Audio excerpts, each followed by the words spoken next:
is the Fitzy and Wippa with Kate Ritchie podcast. How good is that? It is Fitzy and Wippa, Kate Ritchie Wednesday podcast. Today, God, we had a great chat with Elle McPherson. Such good friends with Elle. I love Elle. I really do love her. You can't in really, so many ways. You throw around that we're such good friends just Kate. Because you have a chit chat with her. Nah, that's our third hang, man. Like we are. What about me? What hits different? Elle likes us. We're vibing with her, man. If you know what I mean. Well, you know what? We found out what Elle did for an occupation before she became the number one model in the world. Mm-hmm. Did you? Yeah. Oh, I was there. And we just... Yeah, I know. No, you know. I thought she was but just I'm talking intrigued. I thought she was just talking to me. No, but we were talking about the people that you worked with before they got famous. Yeah. Has this happened to you before? It's in the podcast. This is the Fitzy and Wippa with Kate Ritchie podcast. Let's talk about sharks.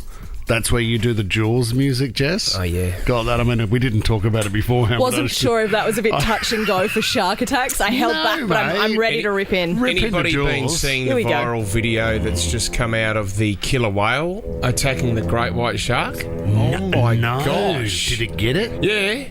And it stalked it. I've got to get it up. Tommy, find it. It's unbelievable. Do you know there is an attack of killer whales on boats? We mentioned this the other day on the show. I'm not... and they're planning their attack. Yeah, they do. And they get together, and one of them will come up from underneath and ram the hull of a vessel, and all of a sudden, the people on board will go, hang on a minute, there's a killer whale. Then someone else will go, no, there's another one. And then there's 5 killer whales. There's a proper documentary. I'm talking like... How does the killer whale kill a shark? Comes up from this amazing footage is it comes up from underneath. No, bites it and takes it back to its family for a feed. Oh my God! It's crazy. Killer whales, they look gentle, don't they? To me, they're like playing with a panda bear, but you never ever would. Yeah, because they can kill. Oh, man, that's why they're called killer whales. They are. I still always think of Free Willy though. You know, with his curved. I always think why do those killer whales in SeaWorld have the curved fin? Why is it? It's because they've been trapped the whole time. Yeah, Tommy, they're distressed. Ollie, who works on the show, is an expert on killer whales. His most interesting fact, I think, is why killer whales are black and white. Ollie, can you come in? Come in. Not to get sidetracked. No. Obviously, we're talking about this viral shark stuff. Yeah, but I want to know more about the orca. Yeah. Hey, Ollie, orca man, come over here, killer whale man. Hey, what's your most amazing fact about a killer whale? Well, yeah, so the reason why they're dark on top and white at the bottom is because when they're sort of wanting to hunt for their prey, if they're down at the bottom of the water and the prey's above them and they're dark at the top, they're going to blend into the sea. They can't see. Then if the prey's below them and the sunlight, they're going to blend into the top. And the big circle of white, which you think is their eye, is actually not, but it looks like to prey or whatever other killer whales that it is their eye, so it looks like they can spot you wherever they are, but actually their eye is only quite small right next to it. Have you seen this? When a polar bear, because they're white, the only dark part of a polar bear is their nose. When they're hunting, they'll walk on 2 feet and put their hand over their nose so that nothing can see it coming. Really? That's got nothing to do with... So you've taken Ollie's moment there of being orca guy, and you're trying to one-up him. No, I'm not trying to one-up him. Have you seen the orcas sinking boats, Ol? Yeah. That's because the people at the boats from years and years ago, the rudders have obviously hit or injured younger killer whales, and killer whales are such a pod family-like animal that they're going to remember that these boats have injured our young, so we're going to, So they get together. It's like they have a community meeting. Well, it's like a Town revenge hall. movie, isn't it? It's like I'll never forget your rudder. Killed my son. Yep. And then waited 20 years. And all of a sudden, I've never forgotten your hull. I remember that boat. Yep. Bang! Boys, ram it with your nose. Very smart, very smart. Ram it with your snout. Okay, thanks, Ollie's having a moment. He was meant to go on the chase as the expert. Were you really, Ol? Yeah. It was hard quiz. Yeah. A hard quiz. That's right. All right, mate, keep your dream alive. Got to get my quiz shows He is our best orca man in the building. I found the video. I'll show you during the break. Show me during the break. Do you want to know about the shark thing? I think probably. Was Ollie the highlight? Yeah, was he? probably. Ollie was. He's a beautiful man. The Fitzy and Wippa with Kate Kate Ritchie podcast. Talking to Elle Macpherson yesterday, big fan of the show and She's also popular. friend of the She's show. very popular. Very popular growing up. Extremely popular. This was interesting. She spoke about a job that she previously had where she worked in a pharmacy. Did you work in a chemist back in the day, Elle? I certainly did. Dr. Steenbaum was the name of the pharmacy. I can't believe that he actually gave me a job. I was young. You know, that was sort of like my beginning of wanting to be financially independent, which probably sparked me into modelling in many ways. So that story came from Jess's father-in-law, who used to go to the chemist. Yeah. What I'm fascinated by is that in that moment, in that conversation where they're just chatting, he would have had no idea that person was going to become the number one supermodel in the world. I know, it's crazy. I mean, how can you? How can you? It's impossible too. And that's the exciting thing about life. There would have been people that met Kate Ritchie as a 6-year-old and would have had no idea by the age of 8 that she was on a pathway to win 2 gold Logies. No. Not the number one supermodel story in the world, but still a good local small achievement. Oh my God. Did you know somebody before they were famous? Because I think about this all the time at Colony Furniture when I was denailing wood, and I wonder if all the guys that used to sand back the wood in there would have thought to themselves, wow, one day, who would have thought that Ryan Fitzgerald went on to do nothing with his life? Your story would go from football, Big Brother, radio star. What's next, you know? But also, let's just remember that, you know, people achieve great things that don't involve fame. I know that they may not be the stories we can talk about on the radio and that someone didn't grow up to be the body. Yeah. But there are people out there doing wonderful things that we don't know about. No, it's just, I mean, even talking to G-Flip and, you know, the conversation around trying to make it, getting no's. Yeah, absolutely. She worked really hard, about as hard as you can get. They work their bum off. It is 13, 24, 10 if you did work with someone who went on to have fame. Because I'd love to know what they were like before that as well. Yep. That's the thing with their personality. Were they still lovely to you? Yeah. Or? They always get that phone call too. Could you come back and speak at the school? You would have done that. Campbelltown High? I didn't go to Campbelltown High. Where'd you start? Campbelltown North Public School, and then I went to Hurlston Agricultural High School on the train line there at Glenfield. But there was a Campbelltown Performing Arts was in the street that I grew up in Chamberlain Street, Campbelltown. I got a Beverly Road. Sorry, I got an email. Just the South Streets again. I got an email from my high school, Rienda High School, going, "Can you please stop bagging the school? Right. We're trying to get students to come here. Oh, no. Stop dragging the reputation through the mud." And Anine, hello. Yes. Hi. Who did you know before you were famous, Anine? Well, I'm not famous, but my old babysitter was Hugo Weaving. Oh! I love him as an actor, Anine. He is so talented, that man. Was he as intense babysitting as he is on the screen? I remember he was my favourite babysitter, and he made me a wooden toy. He made me a bus, like a London bus. And sadly it got binned when my mum did a big clean out, but that was I've run into him a couple of times as a grown up now, and he does remember me. It's so funny, but I feel a bit stalkerish if I see him, so now I'm like, that's so enough. Did he just live in the neighbourhood, or was he a friend of the family, or? Yeah, I think he lived around the corner, and I think our dads worked together. So funny is that? So good. I know, it's so funny. And I remember when he was studying to be an actor at NIDA, and we're like, oh yeah, he's gone off to NIDA, and then he's he's in The Matrix. Yeah. Matrix. There's a great Australian movie called The Interview. Kate, have you seen it? He's a serial killer in it. Oh my gosh, it's one of the most amazing performances. Dave's in Mount Druitt. How are you, Dave? Yeah, morning guys. How are you? Drop a name for us, mate. So my mum used to babysit the famous Grant Denyer. Oh, wow! What did she say he was like as a client, Dave? Yeah, a bit of a handful apparently. Yeah. He was always running amok a bit. Can you imagine Grant running around the lounge room? He would. Well, he was an adrenaline junkie from a young age, Grant. Yeah, I could say he hasn't got much taller. Well, he was the same height back then. Yeah. Chris in Winston Hills, who do you used to work with, Chris? Greg Page, the Yellow Wiggle. Oh, okay. What did he do? What did you guys do? It was at Big W, and his job, because, he has a voice, his job was up at the front office on the microphone. Down in the hardware department, we have a special on paint, that sort of thing. Could he drop a joke in there every now and then, Chris? Was he quite humorous?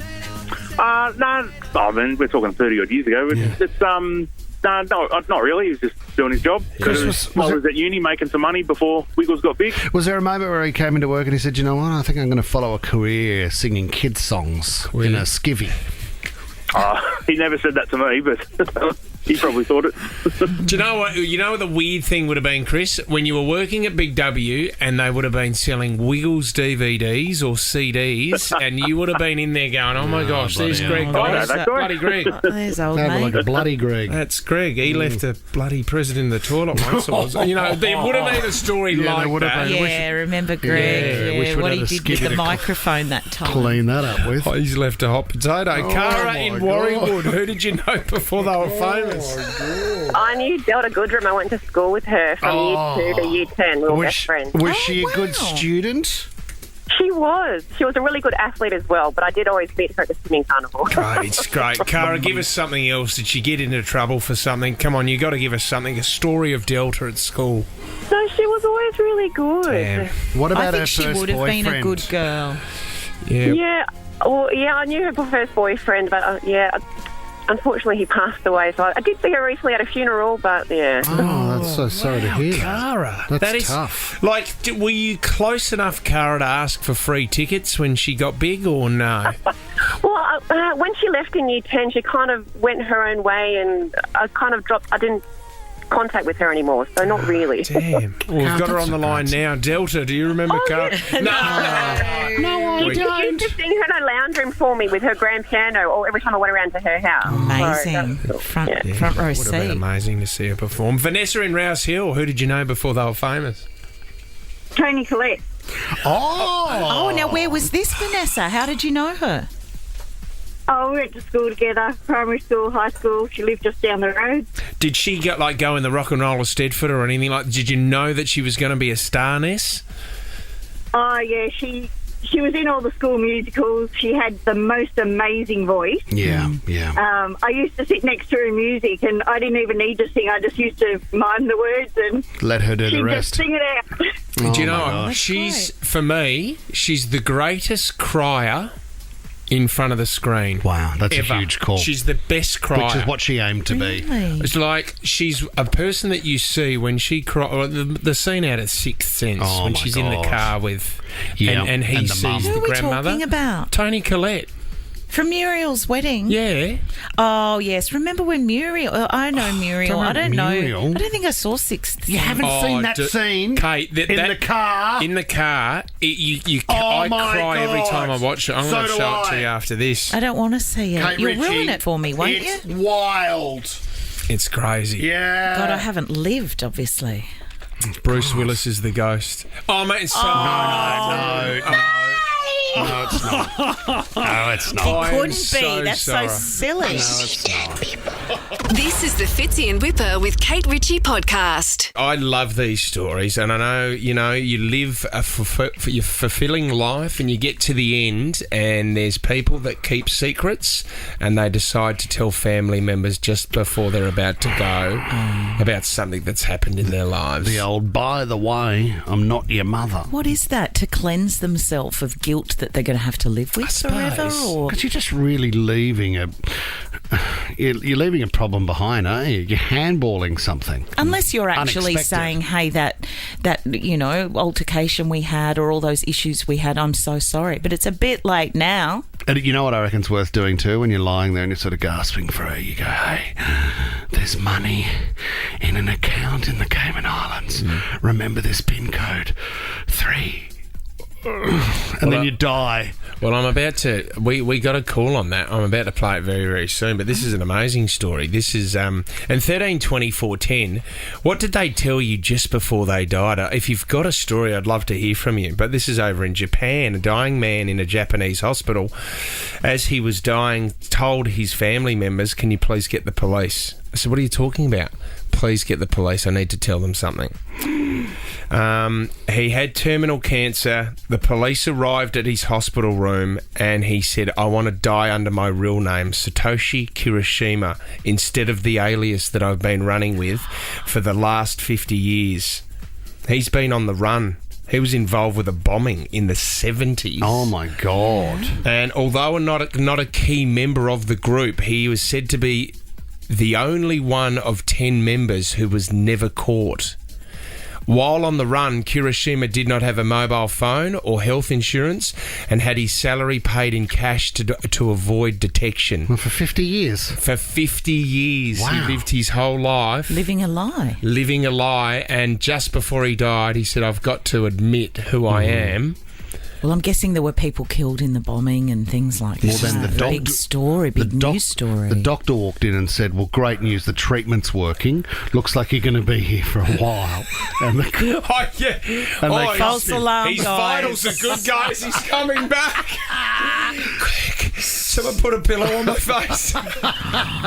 Is there something that you would be on your deathbed now if that happened to happen, if that was, say, tomorrow for you, Fitz? Yeah, what's your real name? What's going on in your head right now that you can There's think? a couple of bad things. There's a couple of bad things that I did when I was young. Nothing to do with driving the getaway car from the bottle shop? I saw an old man. He thought he'd hidden his bike. Are you dying? When I was around about 15 years of age. I'm dying, guys. This is it. So good to know you guys. And I remember he looked around and thought, oh, this is a great place to leave my bike. And when I was 15 years of age with my mates, we took his bike. Died. Dodgy. He's Did dead. you really? Yep. Thanks, guys. The treatment's actually working, Ryan. Congratulations, you're back. I don't like that about you. No, Just that was changed the way I feel Kate, about you, even when you were 15. Yeah, as I've got older, don't worry, it haunts me still. I've been chasing him down for years and years and years. We got a call on this actually not long ago. Have a listen to this call about a woman and her grandfather. He was in hospital for a while with cancer, and he kept telling me in my wardrobe on the floor in the butter dish, and I kept looking and looking. Every time we go to the hospital, he'd say, have you found it? Have you found it? And then I went searching again because he was getting really, really stressed in hospital. He kept saying, in the butter dish underneath the wardrobe. Yeah. And he'd made a false bottom in the wardrobe, and there was a butter dish with just over $10,000 in it. Bang. Butter dish. That is a great way to go out. That's better than the bike story, isn't it? Yeah. But see, you know what? If you're planning it, to plan it to the final breath of your life, risky one, and then hope that she finds it. Well, not everyone has that opportunity to say their final goodbyes or words or secrets. Some people die suddenly. Imagine all of the money in all of the wardrobes all over the world. Yep, when they've died suddenly and haven't had a chance to tell anybody. Rebecca in Narellan Vale, what happened? It was actually just after my grandfather died. Yeah. We got What his did he death tell you? certificate. His birthday was in 1929, is what he said. And when we got the death certificate, he was born in 1930. So he changed his year so he could go to work earlier. No way. A lot of people did that back then, Well, though, especially didn't they, for to the get to army. the war? Well, that's the Depression, wasn't it? Yeah. Yeah, my grandfather did that because his brother had a very rare blood type, and he thought if my brother goes and something happens, I need to be there for him because I have the same blood. So he lied about his age to get into the army at 15. See, no one would do that these days. No, you Brought give yours stuff. birth certificate forward 8 years a couple of years ago, Oh, didn't did you? I? Yeah. To match the fan card. Yeah. Rowan in That's not Carrigal. fair. What did you find out about your uncle, Rowan? My uncle virtually got told he had a week or two to live, and he said to my auntie, I need you to call this lady from Melbourne. He had a whole second family. He was a travelling business guy, had 2 kids with us, and had a whole second family. Did it rip the family apart, Rowan? Oh, hugely. Like I said, he'd never want to be there at the end there because, he had 2 kids that called him Dad, and he travelled and he would spend a week away and a week at home for 9 years. And so did you support him once you had that information, Rowan? That must have been such a shock. Yeah, I think everyone sort of, it probably was one of the worst things he could have done because everyone sort of went, oh, well, you go with that family. Don't worry about this one. Oh, no, you'd die of stress. Were you close to him, Rowan, to your uncle? Did you? No, I wasn't that close to him, but my cousin I was close to, and they don't really speak much of it. Oh, that's so awful. But it was, he had 2 other kids and a wife and everything else. He should have just died. Melbourne. Do you reckon just keep it to yourself? No, but then leave it as a mystery, and one of them will say, no, we're the family, no, we were the family, and then they live their own life thinking we were the family. It's a tough one. Do you know what I mean? At least and bide then in it's that like, peace. You reckon it comes down to rock, scissors, paper? Yeah, you do. So who's the family? You have a quick go. That's a huge rock, scissors, paper. Could be a chance for a great little TV show or something. Oh, I've read scripts like that. Pick a family, pick a family, pick a family, pick a family. And then a game show. Yeah, the family then getting to... Hey, before we start, let's get together. You got to go rock. Have to go rock. Oh, Rock. damn. What was the script that you read? Was it an episode of Home and Away or another show? It was a different show where the opening scene, of course, of the Claremont Killers. To stay out of it. Sorry. You asked me the question. Answer. The drama is that, the first scene is everyone turning up to the funeral and going, oh, who's that? Oh, who's that? And then, of course, the drama of the series unfolds. There was another whole family. Who would you play in this movie? Well, the story that we just heard. I'd play Rowan, who's not there. No, it didn't turn up. This is the Fitzy and Wippa with Kate Ritchie podcast. I want to talk about wedding songs. Please. You know, those we've been talking to a lot of people over the last few weeks with Taylor Swift being in the country. There was that young woman who won tickets to see Taylor Swift, and her whole wedding was going to be Taylor Swift themed.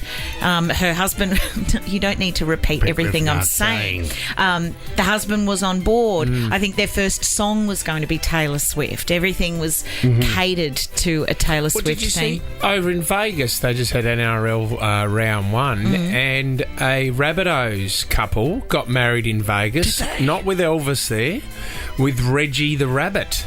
No, they didn't. Yep, the Rabbitoh mascot, Reggie the Rabbit, walked her down the aisle in Vegas. If you love the bunnies. And they got married. And then... They sang What's the South song? Russell Crowe presented the couple with the Book of Feuds, which you have during your marriage. Is that right? Yeah, and then George Piggins was there on the wedding night. Oh, that's weird. How lovely. Boys to Men, I mean, I think there's some big ones. We've come on the end of the road. Gone to the end of the road? No, that's... Yeah. One of the big songs, though, I think, as far as wedding songs go, is the James Blunt You're Beautiful. Yeah, massive. You're beautiful. Yeah. I mean, that part of the song is lovely. You're beautiful, I get it. But it turns out, and I don't know whether I should have known this before, is that James Blunt's song is not a romantic song at all. In fact, he's actually come out and said that if you use this song, You're Beautiful, as a wedding song, that it is up after revealing its true meaning, because it's about a guy stalking somebody. On a train. Yeah, it's the guy singing, James Blunt, is looking at somebody else's girlfriend and kind of wishing that I'd love to have a crack at her. He could be with her. So it's kind of fancying somebody. It's like Jessie's Girl, but a more romantic version. It's known as a blunt hunt. Being a professional stalker yourself, Tom, does this strike a chord with you? Do you normally do it on a I train? have to change my song now, guys. That's very disappointing. I'm glad he didn't write a song called I'm in the sand dunes with a pair of binoculars, because that's sort of more Tom's style. Well, that's quite wordy. 13 24 10 if you regret your wedding song. Did you have... didn't you get married on a football oval? Yeah, we did, and it was tough because BJ and I have different musical tastes. She wanted... Kylie Minogue and Jason Donovan's especially for you. No, she didn't. That song. Yeah, well, I wanted something a little bit harder, I think. Something that was a bit more rock and roll. But we ended up combining our musical tastes and ended up with True by Spandau Ballet. So was this the first dance or down the aisle? No, this was the wedding waltz. Down the aisle. We did have Blower's Daughter by Damien Rice. Did you? Yeah, I think that was down the aisle. I think that was maybe my first dance. And then this song. Yeah. At the end of the night, we had Cannibal Corpse. What? I think, What? What is that? No. and ended with a bit of Pantera and Anthrax.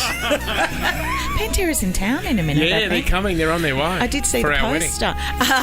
You're renewing your vows with Pantera. Yeah. I've just messaged Troy Casadei, but he hasn't messaged me back. What did you have? He re-recorded one of his songs, and that was the song I walked down the aisle to. Well, it wasn't an aisle because I got married in a field. You've always loved the country, haven't you? Yeah, Did I'll you end up back there one day. Was it hard to ask him? Because you don't want to ask an artist. I mean, Troll's dog. No, he actually, I think from memory, it was a long time ago, 2010. I think he offered because as like a wedding kind of gift, kind of. Oh, good on that's him. beautiful. Well, see, Wippa hounded Daryl Braithwaite. I think you ended up having to pay for this, didn't you? No, I didn't. Did you have Daryl Braithwaite at your wedding? No, I didn't, because he couldn't turn up. He was busy that day, Kate. But what I did a version of Horses for Lisa, because it was her favourite song. Called Courses, and it was about a degustation he had. Daryl and I sang the song, and we recorded it. Have you got it? I did a whole film clip, Kate. It's gonna be a little Lisa. Yeah. She'll go riding on the horses. Yeah. Way up in the sky, little Lisa. Did you really do that and play it on the wedding day? Do you know what I love? She's not that little. Should we put that film clip up? We did a whole film clip. Clop. You've got too much time on your hands. They did it in New Zealand as well. Kate. They did a whole full clop. Nothing beats the look on your face, Kate, when you are disappointed. I feel so disappointed with that because Lisa's such a Well, you weren't there, mate, so you stylish don't know. woman. I mean, I think it's funny that you do that stuff because it kind of keeps you occupied and you're less annoying. Do you think I have ADHD? You didn't dance, did you? You didn't have a dance. Didn't want to, mate. I find that really awkward. Can't you dance? I can dance. I do more than just jump on the spot like you do, Kate Ritchie, when you dance. Do I regret horses? Absolutely not. And do I need Kate Ritchie's approval? Well, absolutely not. You've regretted owning a few horses, that's for sure. Well, it cost me a fortune. Clip, clop. Charmaine and Coogee, do you regret your wedding song, Charmaine? I do. I let my husband pick it. What did you go with? It was The Rose by Bewitched from the 90s. The Rose Do you mean by like- Bewitched was... Oh, Charmaine. Shocking. Never heard that song. Why did he choose this song, Charmaine? I don't know. He just... Oh, losing she's your breaking Charmaine. up. There is a song called The Rose by, was it Yeah, Bette Bette Midler? Midler. Some but say this is the love. non-classic by Bewitched. Oh, no. Bewitched weren't around for too long either. Sarah in Parramatta, regret your wedding song? Sarah, turn your radio down in the background. Let's go to Michael. Jeez, in we're having a Hurstville. perler. Sorry, guys. Mick, hello. G'day, mate. How are you? What was your wedding song, mate? Let's talk through it. Well, it wasn't mine. It was one of my mates. They actually didn't pick this as the wedding song, but it got played up because it was on the on the cassette recorded at the time. It was Bruno Mars. Take Me to Heaven. Oh, Locked Out of Heaven, was it, Michael? That's it, yeah. And as you're walking down the aisle, your sex makes you feel like I'm in heaven. Something of the best thing. See, it's too upbeat. You need something a bit slower when you're going down the aisle, don't you? I think so, and something a bit more classic. It's not very romantic, is it? No. Kate in Oran Park, wedding song you regret? Yeah, I had I Do by ABBA. Oh, Sarah, and do you wish you'd picked something else? Oh, look, at the end of the day, I wish I didn't pick anything when our divorce. But no. I I was a big Muriel's Wedding fan, and that's what she had in the movie, so that's what I went with. Oh, what a beauty. You know what? Out of all the songs we're hating this morning, I think ABBA's a bit of a fun one. Yeah, it's fun. It's a good one. So much fun. Carly in Cronulla, what was the song, Carly? Park song. The what song? Jurassic Park song? Jurassic Park. The song from Jurassic Park. Yeah, that one. What? Why, Carly? Why? Well, we got married in Hawaii and we took the helicopter, so that was the theme. I thought you were marrying an older bloke who was a bit of a dinosaur. opener. Is the marriage extinct, Carly, or is it still... No, it was only a few months ago. The movie's a bit dated, but well done, Carly. That is great. Congratulations. Oh, thank you. The Fitzy and Wippa with Kate Ritchie podcast. We're on. All right. It's time for 60-second starts. Kate Ritchie's Time Still Standing. Now. Sophie on the Central Coast, you're up against Kate this morning. You want to treat your kids to a shopping spree if you win the 300, Soph. Is that correct?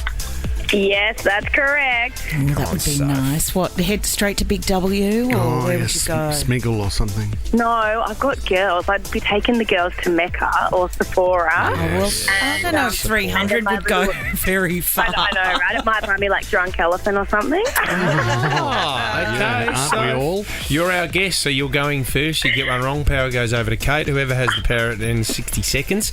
Kate's really fired up. She wants to get this up to $1,000 at least. She will jackpot it if she wins. Sophie, your 60-second starts now. What is the slogan of Toyota, Soph?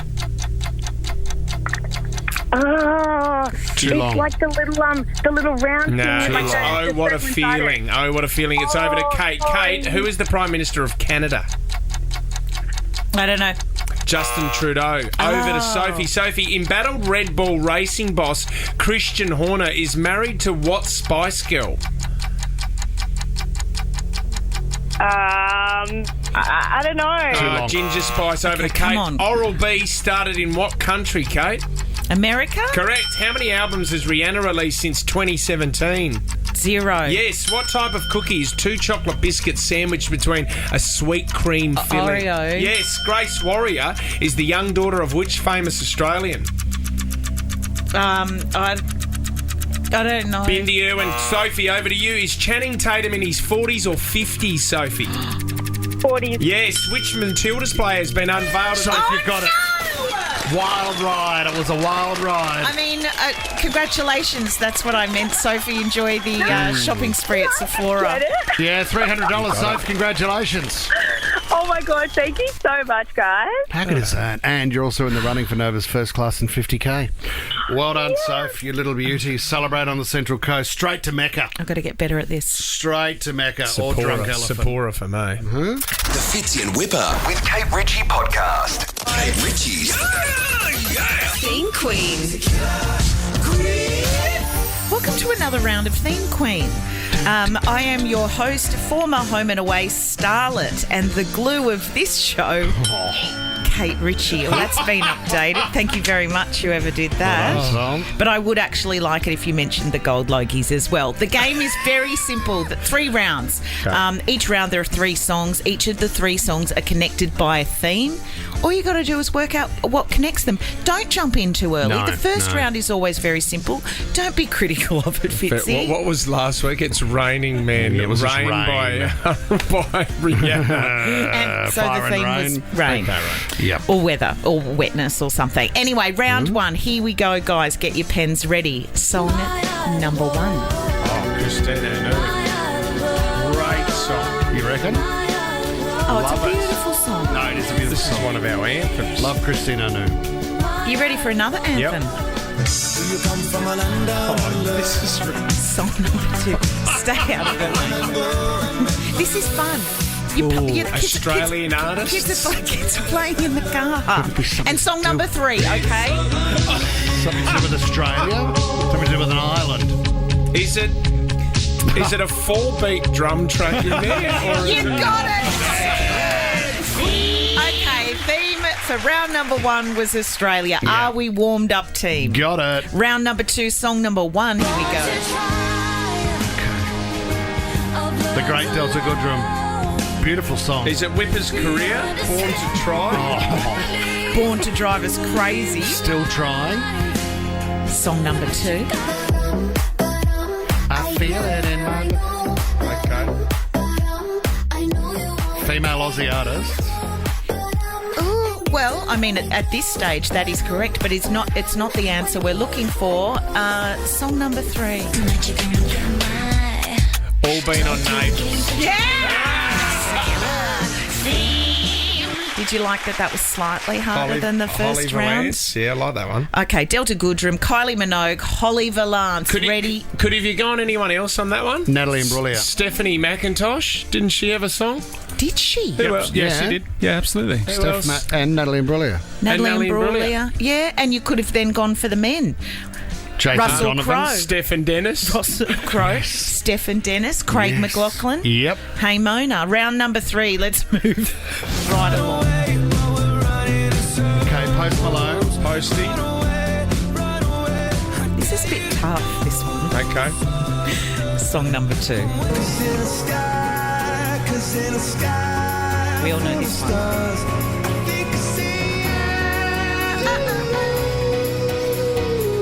And a bit of a flashback for song number 3.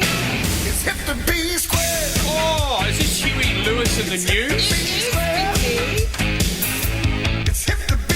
I'd be jumping in now if you've got an answer. What do we got? Square, Sky Full of Stars, Runaway. Is it I don't know, a horoscope What's the Post thing? Malone song again? Which one was? Let's have a listen to the Runaway? Posty song. Circles. They're all shaped. Yeah!